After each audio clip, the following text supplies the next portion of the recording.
Australia is the driest inhabited continent in the world. In fact, when you look at a satellite image, you can see a lot of red dirt. You'd be forgiven for thinking that there's not a lot of places to paddle in such a dry environment away from the coast. But today we're heading inland anyway, not only away from the ocean and its cooling breezes, but we're going to Australia's hottest town, Marble Bar.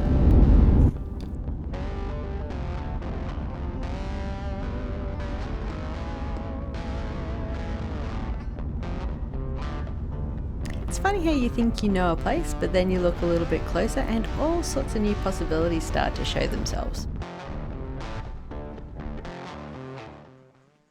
We've just arrived in Marble Bar at the Marble Bar pools, and we are surrounded by these beautiful huge rocks. Marble Bar was named after these rocks, which were first thought to be marble but later proved to be jasper.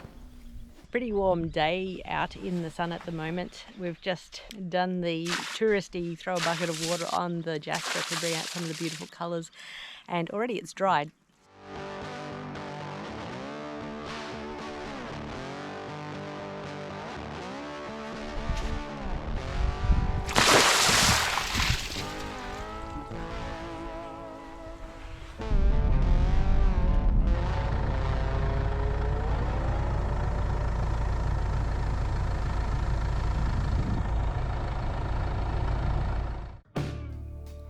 After a night at the nice and shady caravan park, we head back to the river to check out conditions for a paddle.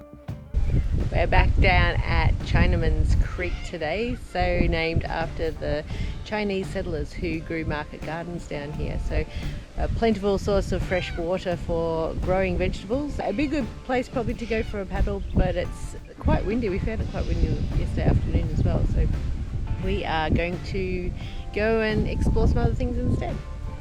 The further we travel into the East Pilbara, the more we notice a series of off-road tracks into some pretty interesting countryside. We are at the Jasper deposit, which is where you can fossick for a little piece of jasper to take home. They ask that you don't take it from the Marble Bar pool area. There's a $10,000 fine if you do. Obviously they'll want to conserve that. But out here there's lots of little chips and bits and pieces that people have broken off from lots of the rocks over time. So we're going to have a bit of a look and see what we can find.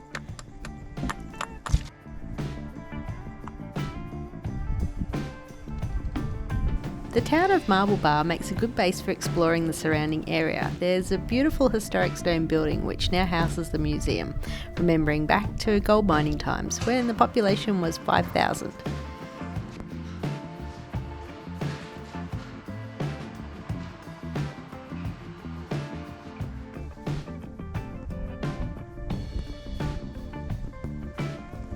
Heading south, we're on the lookout for the secret World War II airstrip, and while there isn't a lot left to see these days, half the fun is in finding it. It also makes for a pretty nice spot to camp.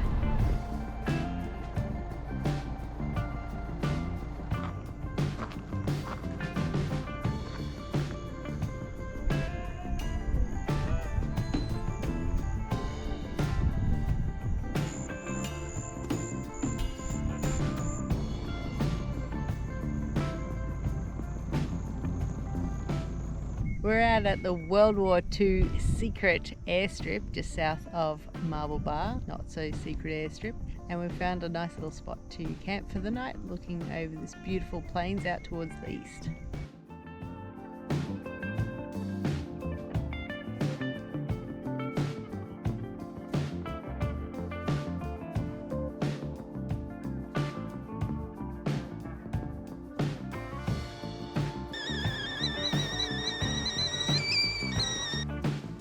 Are you ready?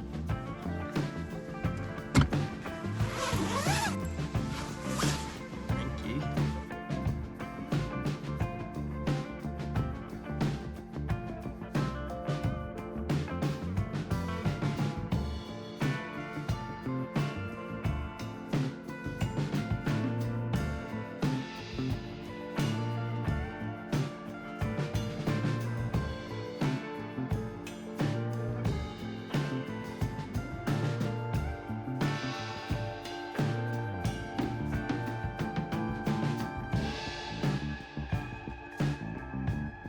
As we needed to go through Marble Bar again to leave, we went back to Chinaman's Pool to check the breeze, and it was perfect to go paddleboarding.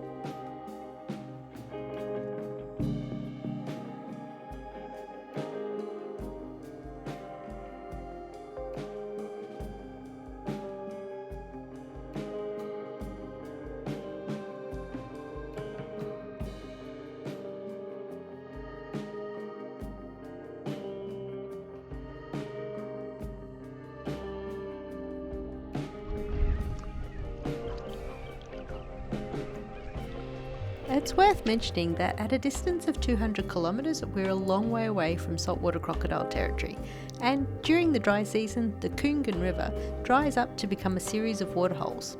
Even so, I still checked that it was safe to paddle here at the visitor centre, just to be sure.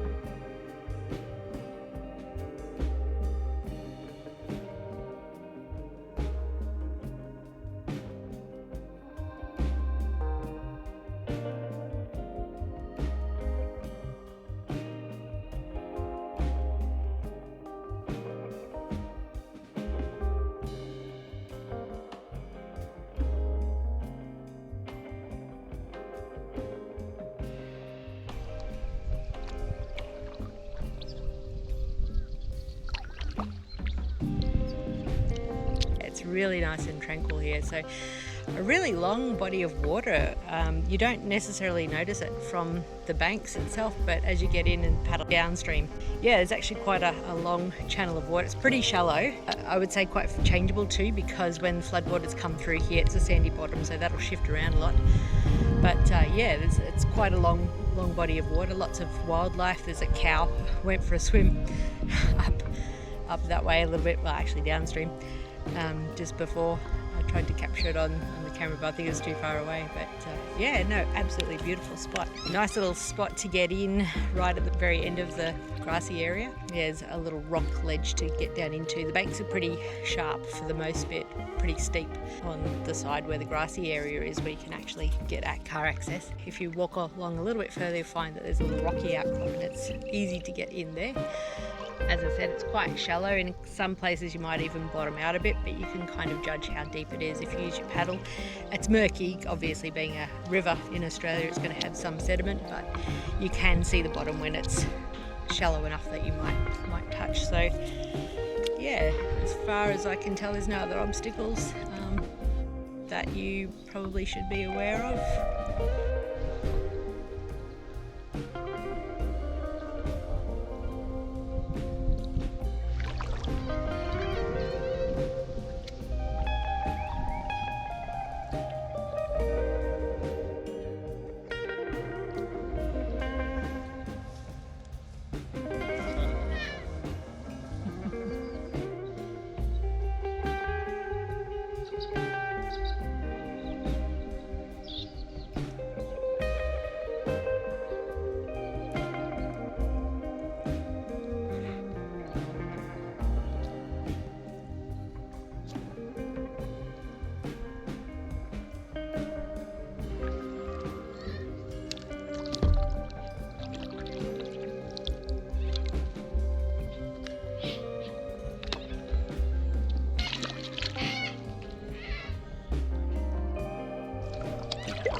time, we continue south to the town of Nullagine and explore one of Western Australia's top four-wheel drive tracks, the Skull Springs Road, before paddling at Carrawine Gorge.